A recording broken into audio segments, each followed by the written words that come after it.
Hi one and all, this is Hybridsteel. Thank you very much for joining me in today's HYDRONEER video, sort of. And the reason why I'm saying sort of is because today we're going to be reacting to Max's announcement, the Foul Hangover, the announcement of 1.6, which is coming out randomly. Apparently it's coming out in January, which is going to be okay. It means it just gives us a bit more content to play with next month, which is going to be awesome. And the reason why this is going to be good is because it's been a while since we had like an update this big that's going to change the way the game is. And this update promises to change the way the game actually is. So I'm going to flip over to the little screen. So this is the video. So what we're going to do is we're going to run through the video itself and we're going to comment on the video as we go and go from there basically. So every time I push spacebar, we should be pausing the video. It's all good. Awesome. Right. So without further ado, here we go. 1.6. Minecraft. No Man's Sky.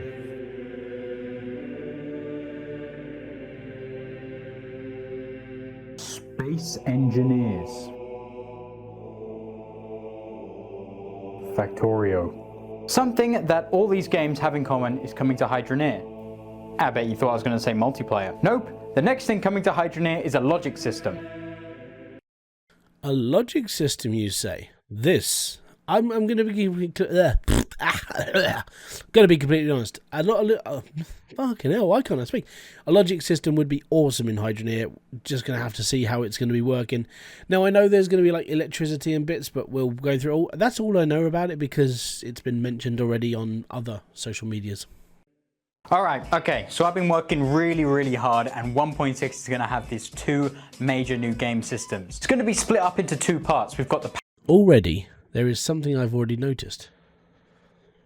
This. The sign. He's put signs. So the reason why this isn't, like, for a lot of people this isn't exciting, but for me, it's always been nice to have, like, a way of, like, telling you where you are. Now, there's not, you know, the map on HYDRONEER is not massive, but having a sign that does say Ember Cradle instead of me having to, say, you know, it's the starter lot, the one that you start on, blah, blah. If I just say Ember Cradle, now everybody knows it's Ember Cradle. It's all good. Thank you very much for that, Max. Power side and the logic side. Both of these game systems kind of work together but can work separately. And look how many new items I've got. Ooh, that's impressive. Okay, so let's see if I can work out what all this is without knowing what it all is. Okay, so first off, he mentioned electricity is the red stuff and logic system is the multicolored. So logic, that's a straight pipe and that's a T-junction for electricity and logic. So this is all, this over here looks like it's all electricity. All of this looks like it's logic system, hence the different color of piping. We've got explosives. Now, for all those people out there who never modded HYDRONEER, even though the mods were made by the community and they would literally just stuck into a folder and then they would work on your computer, having explosives was so much more fun. Hopefully these will work exactly the same, but we shall see as we go through. This is logic. This is a corner T-pipe, straight pipe. Same over here. This, I have no idea what this looks like. A crazy gun. It looks awesome. This is the keypad. I know the keypad. I actually spoke to Max just before, well, whilst he was working on this. I saw how the keypad works. Don't know what the red battery thing is. Don't know what the red bin is. Still, I have no idea what that is. It's got a 0 on it, and so is this. So I'm going to... This, I'm not sure. I think this looks like Nate's person who used to be on the HYDRONEER Discord called Nate. He made like a gem slicer. That's sort of what that looks like. That is an electric intake pipe. That's a big red button. Please let that big red button nuke everything. That would be awesome. Don't know what this is. Don't know what that is. That's a David, but it's got an electric wire. So we're going to be electrocuting Davids. That's good, considering that the water system for Davids sucks. You know, you have to rotate them the right way or they don't work. This, I don't know what this is. Yeah, so I don't know what this is. I don't know what this is. I don't know what these are. I don't know what the battery is. The keypad, I know what that is. And this is an electrocuted chamber. So instead of using shards, we use electricity. Maybe. let's just carry on, shall we? There's so many of them. All right, so this is going to be a little bit complicated. So let's just go back to the very... So just quick, let me just remove myself a second. So let me just turn my webcam off. So behind my frame, you see this here. This I've got my... I'll put, you know, here. This is a light of some kind, and that's a pilot light. I know they exist. He's already mentioned those on Discord and his Twitter page. Easy starting place. Power is constant like water. It flows through the pipes like water does, but it also emits this kind of little electric bolt thing, a little bit like how water does. To create power, you need a reactor. So that big bin thing that I said I don't know what it is, it now makes sense. It's basically like a power chamber. You put your shards into it and it just generates electricity. I can see how that will be a good thing. And inside the reactor goes all of your shards and shard bars. So this makes things a little bit easier because you don't have to have loads of Davids with loads of shard bars in them. Same with water pressures. Now you can have all of your shards all in one location. This power reactor saps power passively, and whenever a machine is connected to it and used, it'll actually sap power depending on what that machine is. Now, as usual... Let me just stop there a second. So it's a good idea.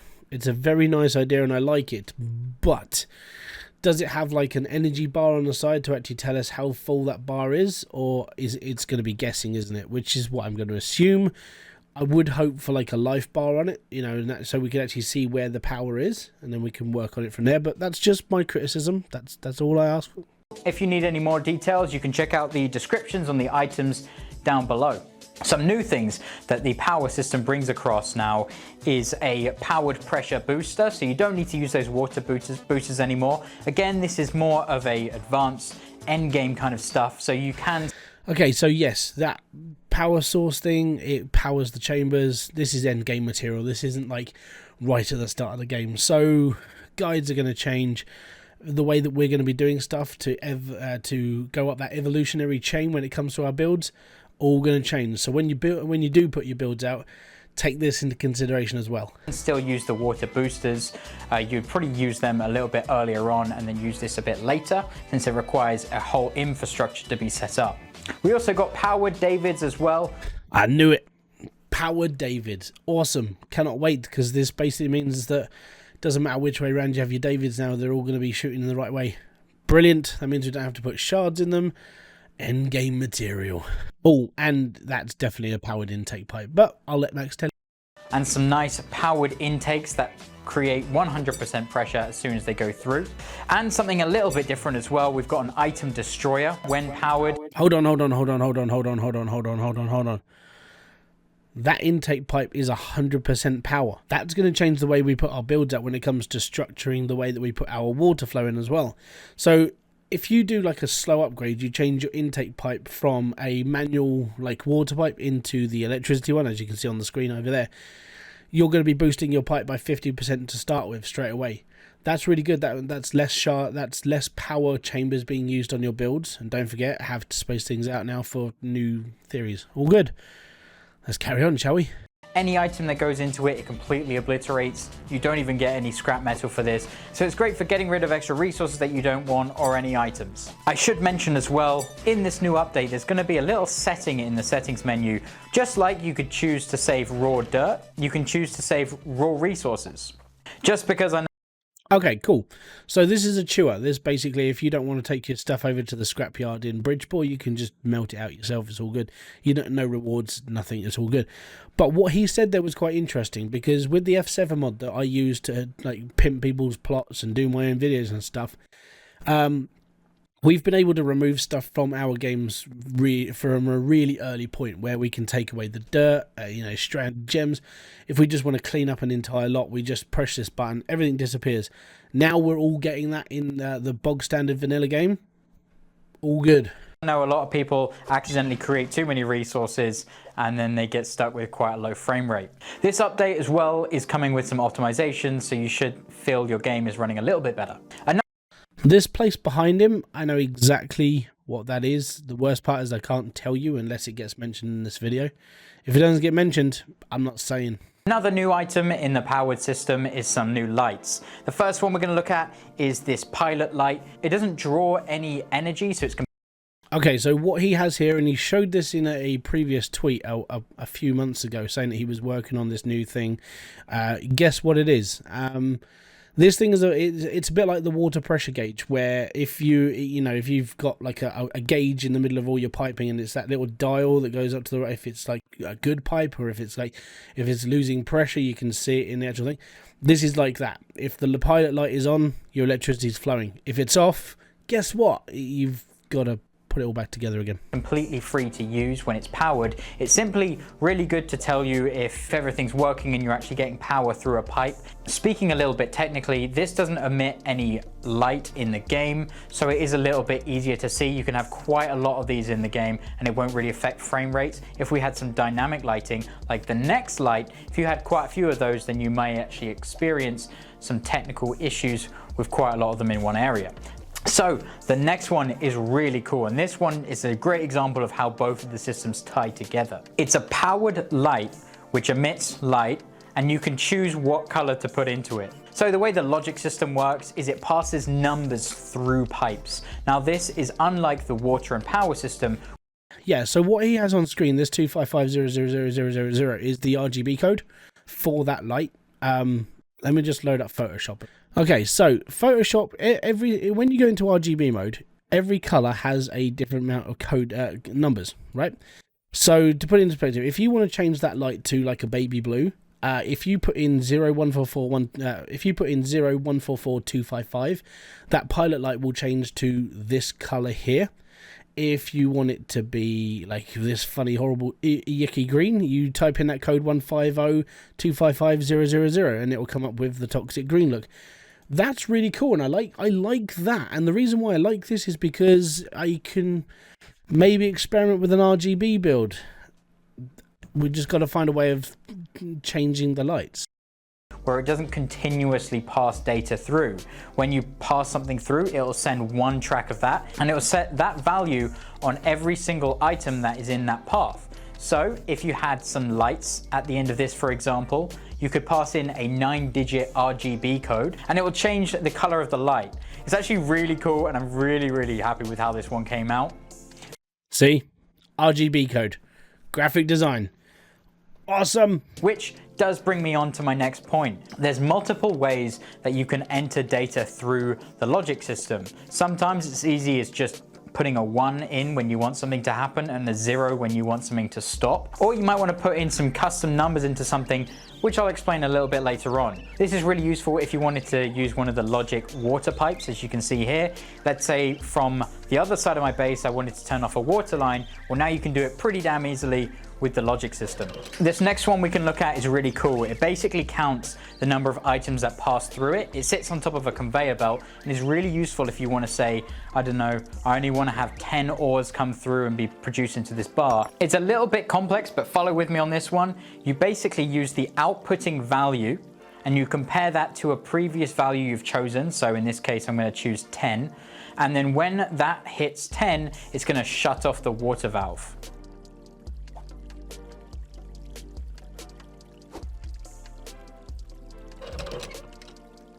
I wonder them, and this is my thoughts. I don't know if this is possible just yet. I may have to be tinkering around with this for some time, but I wonder then if it's possible to have it so every time, say, like 30 elements go through that thing, it switches the code, so it clicks over to another pipe, and the RGB code you put into your line changes the light. So every 30, the light changes color. Wow! If that works, then that would be so cool.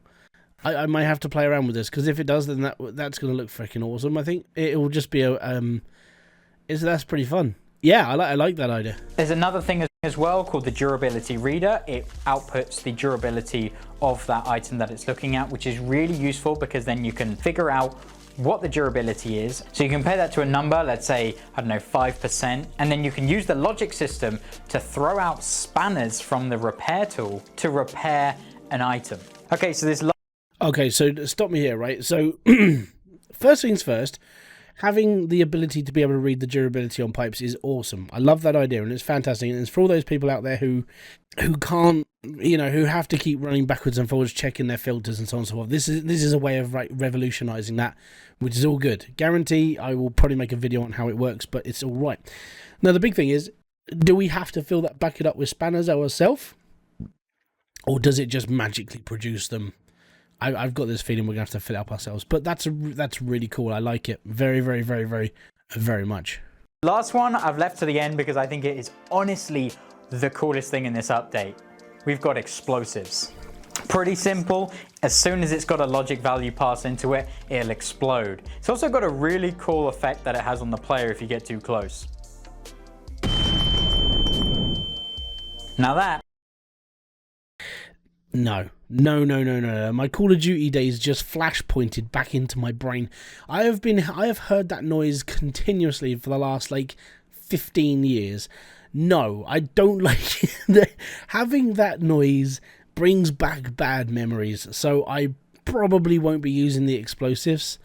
I will probably just use the F7 mod if they still work, which is, yeah. I don't like that noise at all. That does my head in. I mean, even now, if I play Call of Duty, that's haunting to me. There's something to be excited about. So these are just a few things coming in the update. There is quite a lot more that I haven't gone over, so be sure to check them out when the update drops. Currently, it's looking like it's probably going to be dropping in January 2021. So there'll be more news on that. If you want to check out my Twitter, where I accidentally get a bit too excited and do kind of give some leaks about the new update, so you maybe go follow me on there. And I'll probably talk about the release date in next month's episode as well, on the 5th. Okay, so that was a lot of information to take in. I mean, that was a lot. For all the people out there who are brand new to HYDRONEER, you know, there's going to be a lot of stuff that you're going to sit there and just go, how the hell do I use all this?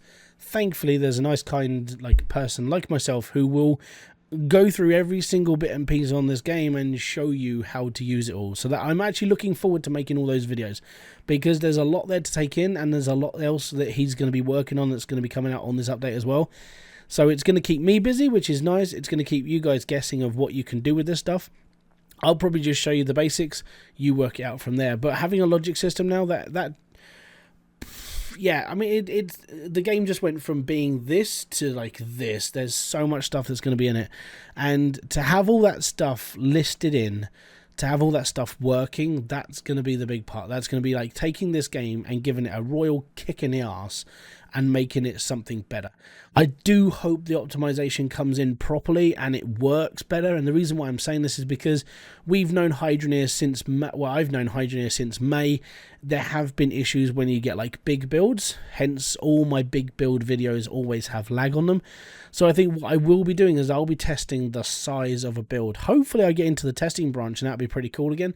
And then I can test out how big can you go before it starts to really lag out. Now obviously my computer is different to others, but it gives me a rough idea. If I can build a machine with 100 drills on it and it doesn't lag, then that's a good sign that the game is getting better, which is nice. And I'll probably show you sort of like that sort of build when the 1.6 actually comes out. For now, I can just hope I get into the testing branch. That will be cool. But yeah, apart from that, 1.6 is shaping up to be, basically this game is just getting bigger and better. Hopefully it just carries on. I'd like to see more sort of like, I would like to see more optimization. I'd like to see a lot more work into the game for like at least like the next year, just to really get it up to that completion status, so that there are no major issues anymore, so the game actually runs properly. And maybe a couple of new areas would be a pretty good welcome as well. I'm going to leave it all there. I hope you guys have enjoyed this video. I hope if you haven't seen Max's video, go and check him out on YouTube or Twitter or in the Discord. I'll put all those links in the description box below, because it's all thanks to him that this video exists, and it's because of the update. So thank you very much, Max. That's awesome of the information. It sounds like the game is going in a really good way. Also, thank you very much for all watching. It's most appreciated, and to have you all here actually watching this video and seeing my reaction to this is... So if you do want to help become a member of this channel, it's about there's a little join button. You can pay this channel a couple of £1 a month. That money actually goes back into a savings account for this channel, so I can try and upgrade my equipment to make better videos for you. If you don't want to become a member and you want to show your support for the channel, you can donate to this channel. You can buy a Hybridsteel t-shirt. This one is on offer at the moment on my store. It's the cheapest t-shirt. It's like $15. I make like £1 from it. I don't make any money from my merch sales because it's all print on demand. So if you want a t-shirt, go and get it. They're there, they're cheap, and I designed them, so at least you know where they came from. If you just want to help, subscribe, like, hit the bell notification. That would be awesome. Until the next video, guys, I want to say peace out, have fun, and enjoy everything you guys do. Bye-bye for now.